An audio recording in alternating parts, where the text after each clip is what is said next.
Dear friends, though I passed out from college way back in '99, I worked very closely with tweens and teens as a part of our Mission Inspire 1 Million initiative. And quite recently, I had the opportunity to re-engage with students from around the world through several webinars. Let me share with you a few insights that I've had along this journey. Based on my experience, I think that students could be slotted into one of the below categories. Category 1, purpose only. Their only priority is to get good grades. Obsessed with academic glory, spends every waking moment studying. Ends up scoring well, but lacks critical life skills as exposure was limited. Category 2, pleasure only. Life is a paid vacation. One and only priority is to have fun, to freak out. Ends up dropping out or barely scraping through.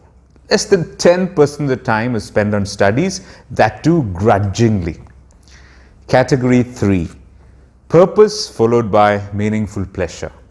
They want to get excellent grades, but they also want to do well in co-curricular activities, have great funs, and have good, clean fun.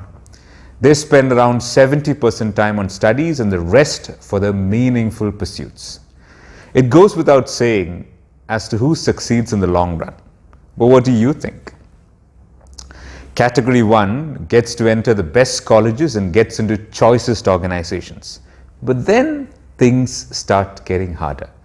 They're often hired for their exceptional technical skills, but they get stuck because they lack life skills. Category 2 either lives a mediocre life, never realizing their full potential, experiencing regret, shame, and self-hatred.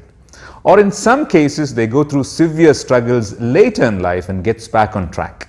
These struggles are often triggered by painful, life-changing situations. Category 3 goes on to build great relationships at work and delivers wonderful results. They take up leadership roles and live impactful lives, amassing respect and adulation. I don't want to discuss Category 1 here. They could be coached and improved while at work. At least they haven't missed the bus. So let's look at Category 2 a little more closely. Why do students, first of all, end up in Category 2? Well, research shows that initially it's just because of misplaced priorities. Every human being has got 6 needs: certainty, fun and adventure, love or belonging, significance, growth, and contribution. Some of us crave fun and adventure intensely, too intensely that we don't bother about the other needs. But once they move too much down that thrilling road, they realize that it is really hard to come back and start afresh.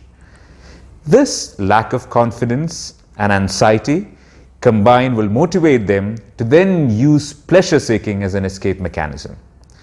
Why do they do that? Well, when they fare poorly, they can justify by saying, I failed because I didn't study. Because I'm not a nerd. They do this to avoid getting judged as incompetent. And this becomes a vicious cycle. They will seek love and belonging from the peer group and will strive to seek significance by dropping even farther.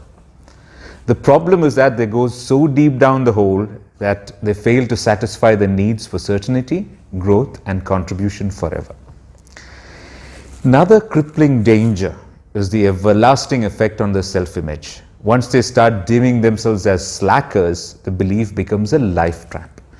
To maintain this belief, their minds will get them to self-sabotage themselves till they repeat the same pattern again and again, be it at work or in relationships. Scary. That's why we should work closely with Category 2 students. Instead of writing them off or judging them, we should try to bond with them and help to satisfy their unmet needs for love, connection, and significance using productive means. We should build their confidence and convince them that they could bounce back. The secret is to get them to change their self-image. How, you may ask? By getting them to taste small victories over time, accompanied by genuine appreciation and respect from their significant others. We should be able to get them on board.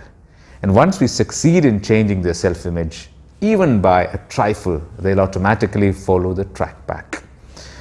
We could then convert the vicious cycle into a virtuous counterpart and thereby save thousands and millions of souls from mediocrity.